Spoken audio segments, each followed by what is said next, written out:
Hi everyone, here we've got Samsung Galaxy M51 and let me show you how to change keyboard language on this device. So first of all, we have to open the keyboard, for example in messages, it doesn't really matter. And as you can see here, we've got the settings icon, so let's tap on it. Now let's tap on languages and types here, and this is the list of previously added languages. Now we've got Russian and English. What's more, we can add new one, of course. Simply tap on manage input languages right here.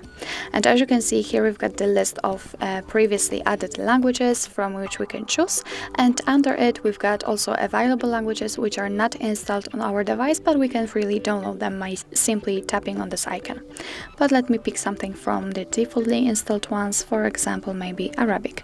If you want to add the language to the list, simply tap on the switcher right here. Now let's get back, and as you can see, the Arabic has been successfully added to our list. Now let's get back to the keyboard and let me show you how to change languages. Let's tap here, and now as you can see, I am on the Russian language, and on the spacebar we've got the exact name of the language we are currently using. So now we've got Russian, and after tapping on the spacebar and swiping, we can easily change the language. And now I'm on Arabic, so this is the language we've just added, and now I'm freely typing Arabic. After tapping on the spacebar and swiping, I'm swiping to English and I'm typing English.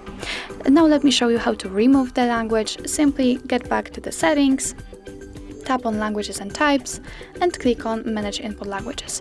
If you want to remove, for example, Arabic, then simply tap on the switcher here. Now it is inactive. Let's get back.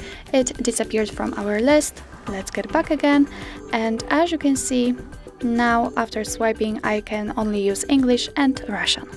So that's all. This is how to change keyboard language in your Samsung Galaxy M51. Thank you so much for watching. If you find that this video was helpful, please hit the subscribe button and leave the thumbs up.